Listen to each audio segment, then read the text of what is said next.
प्रतिबंधपुरम के जो महाराज हैं वो इस कहानी के नायक हैं। उन महाराज को टाइगर किंग के नाम से भी जाना जाता था, मतलब बाघ राजा के नाम से भी जाना जाता था। जब उसका जन्म हुआ था तो कुछ ज्योतिषों ने उस समय भविष्यवाणी की थी कि जो बाघ राजा है उसको एक दिन मरना पड़ेगा। और हम जानते ही हैं जो इस दुनिया में आया है वो एक ना एक दिन जाएगा ही, है ना। जिसका जन्म हुआ है उसका मरना तय है। मगर एक चीज देखी है कभी आपने, कभी 10 दिन के बच्चे को बोलते हुए देखा है? नहीं ना। तो इस कहानी में जो टाइगर किंग थे, जो बाघ राजा थे, वो 10 दिन की आयु में बोल पड़े। जो लोग भविष्य वक्ता थे और भविष्य दृष्टि से देख के बताते थे, उनसे टाइगर किंग बोल पड़े, बताओ भाई, हमारी मृत्यु होना है तो मृत्यु होने का ढंग बताओ।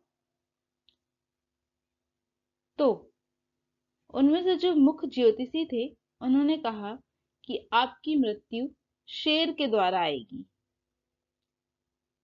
राजकुमार घुर्राया और बोले, बाघों को सावधान कर दो। जब युवराज 20 वर्ष के हुए, जब वो वयस्क हुए, तो जो राज्य था वो उनके हाथ में आ गया। अब प्रतिबंधपुरम राज्य में बहुत सारे जंगल थे और उन जंगलों में बाघ भी थे। महाराजा ने बाघ का शिकार करना शुरू कर दिया। जब उसने पहली बार बाघ को मारा तो राजा रोमांचित हुआ। उसने राजकीय ज्योतिषियों को बुलवाया। तब वृद्ध व्यक्ति ने कहा, महाराजा धीराज, चाहे आप इस ढंग से 99 शेर मार डालें, लेकिन आपको खतरा 100वें शेर से है। आपको 100वें बाघ से बहुत सावधान रहना चाहिए। यदि वे 100वें बाघ को मार देते हैं तो ज्योतिषी ने यह प्रण किया था कि वह अपनी ज्योतिषी को त्याग देगा, अपनी सारी पुस्तकें फाड़ देगा और उनको आग लगा देगा। राज्य में अब यह तय कर दिया गया था कि महाराजा के अतिरिक्त कोई भी अन्य व्यक्ति बाघ पर आखेट या बाघ पर शिकार नहीं करेगा। उस पर प्रतिबंध लगा दिया गया था। फिर महाराजा ने ये शपथ भी दी कि मैं 100वें बाघ को मारने के बाद ही राज्य के अन्य मामलों पे ध्यान दूंगा। शुरुआत में राजा ने अपनी महत्वाकांक्षा को पूरा करने का निश्चय बना लिया। उसने कई खतरों का सामना किया। कई बार गोली अपना निशाना चूक जाती, कई बार गोली पे बाघ उछल जाता, कभी कभी महाराजा अपने नंगे हाथों से बाघ से लड़ने लगता, मगर प्रत्येक बार महाराजा ही विजयी होता।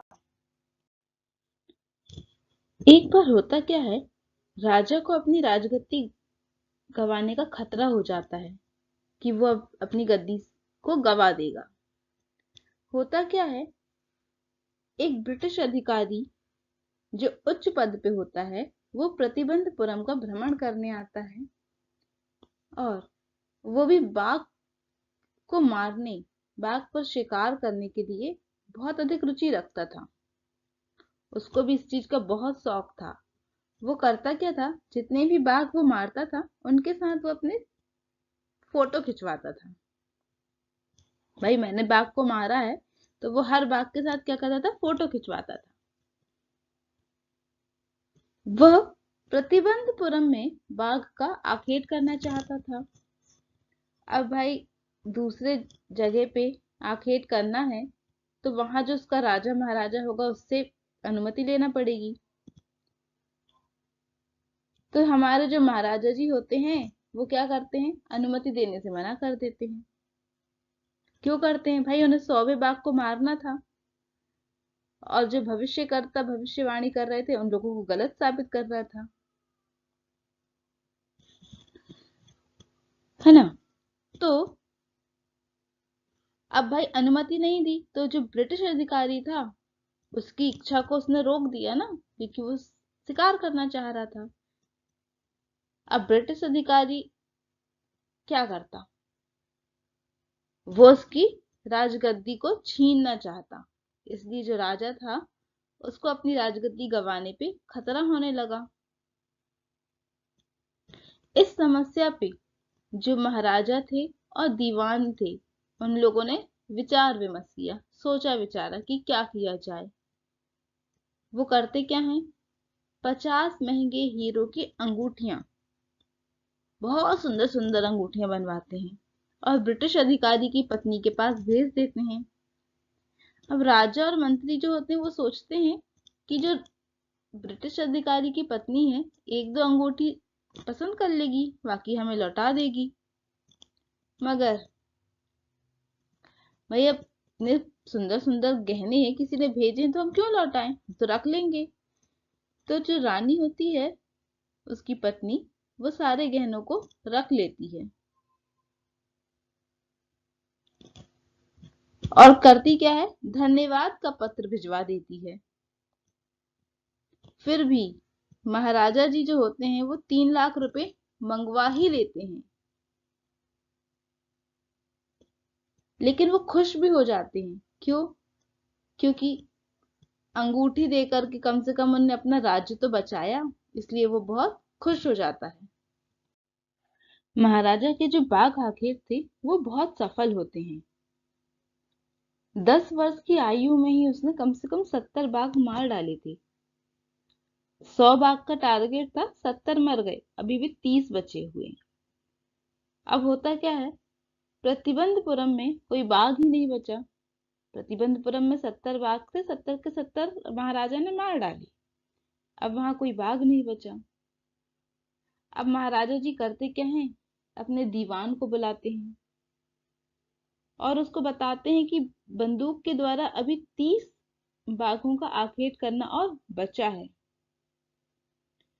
साथ में वो दीवान को ये भी बताते हैं कि अब मैं विवाह करना चाहता हूँ। भाई अब बड़ा हो गया है राजकुमार, तब वो शादी करना चाहेगा। दीवान भी सोचते हैं अब महाराजा जी को शादी करना है तो क्यों ना ऐसे राज्य की कन्या को चुना जाए जहां बाघ की संख्या बहुत अधिक हो। प्रत्येक बार जब महाराजा जंग जंग बहादुर अपने ससुर से मिलने जाता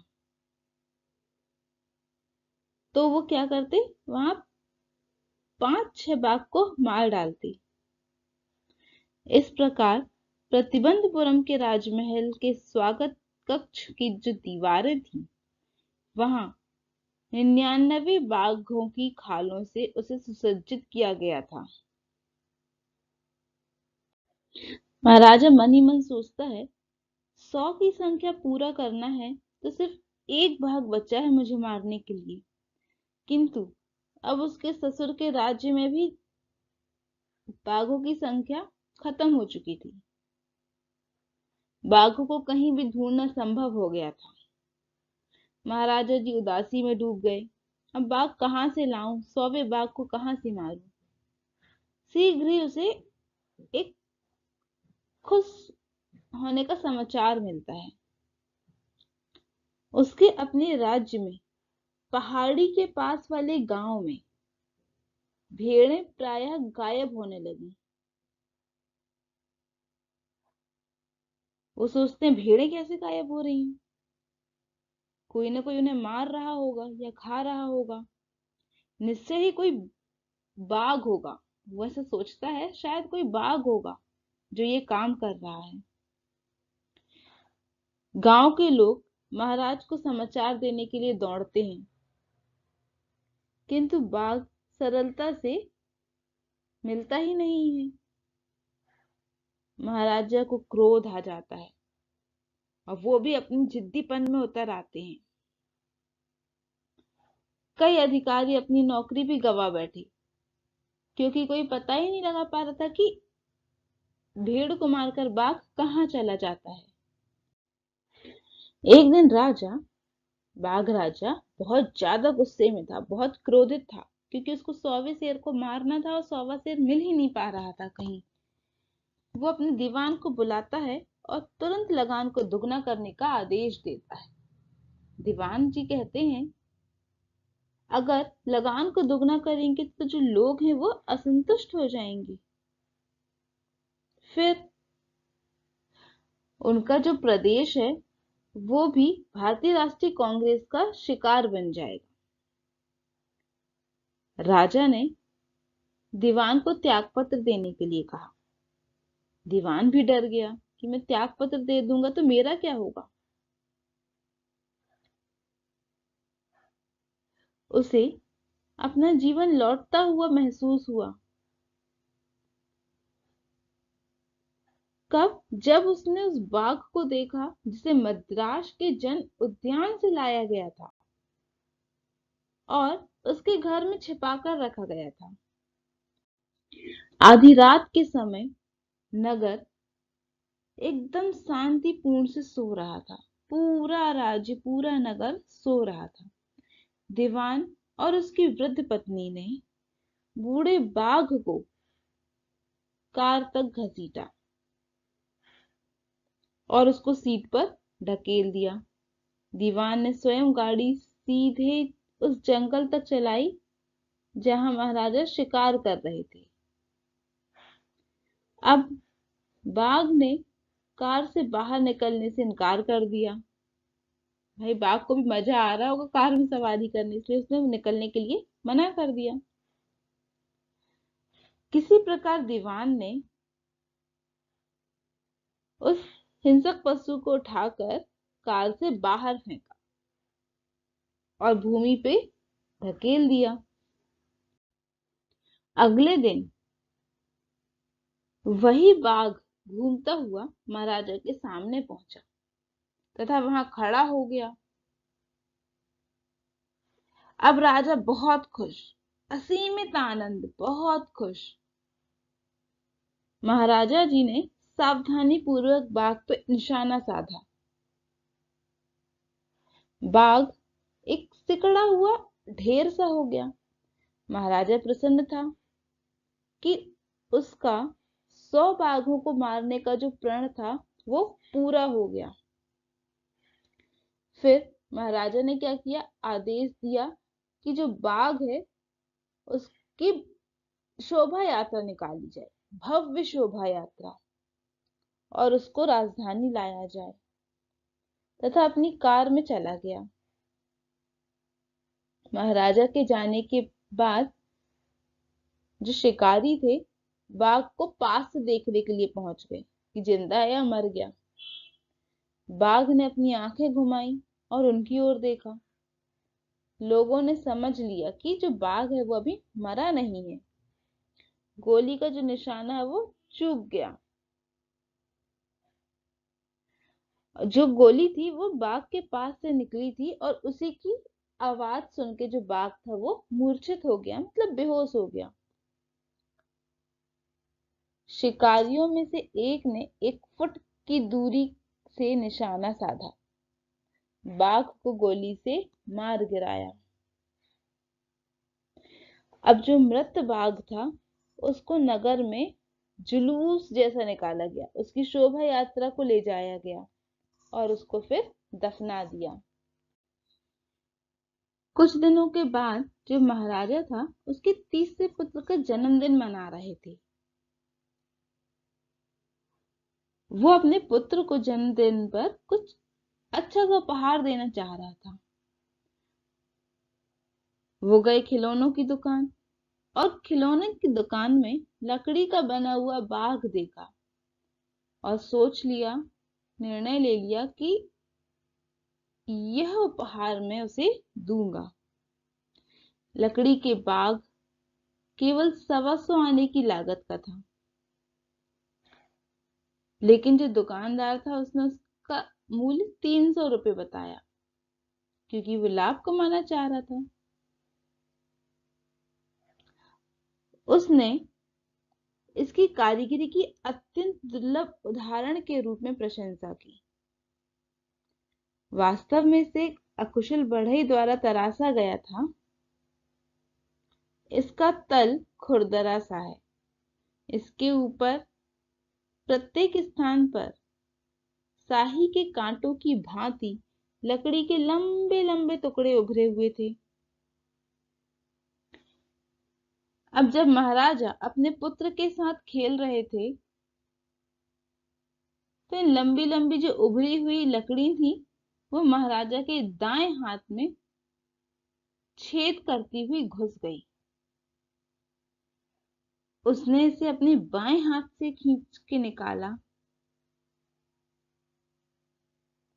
और राजकुमार के साथ खेलते रहे। अगले दिन राजा के जो दाहिना हाथ होता है उसमें संक्रमण फैल जाता है। 4 दिन में वो मवाद जैसे फोड़ों में बदल जाते हैं और जो फोड़े होते हैं वो उनके पूरे हाथ में फैल जाते हैं। अब महाराज को देखने के लिए मद्रास से 3 प्रसिद्ध शल्य चिकित्सक को बुलाया जाता है। शल्य चिकित्सक आते हैं, उनको देखते हैं और बहुत विचार विमर्श करने के बाद कहते हैं अब तो ऑपरेशन करना पड़ेगा। ऑपरेशन करने का निर्णय लेते हैं। ऑपरेशन सफल भी हो जाता है, लेकिन राजा जो होता है वो मर जाता है। इस प्रकार जो सौवा बाघ होता है वो बाघ राजा से अपना बदला ले ही लेता है।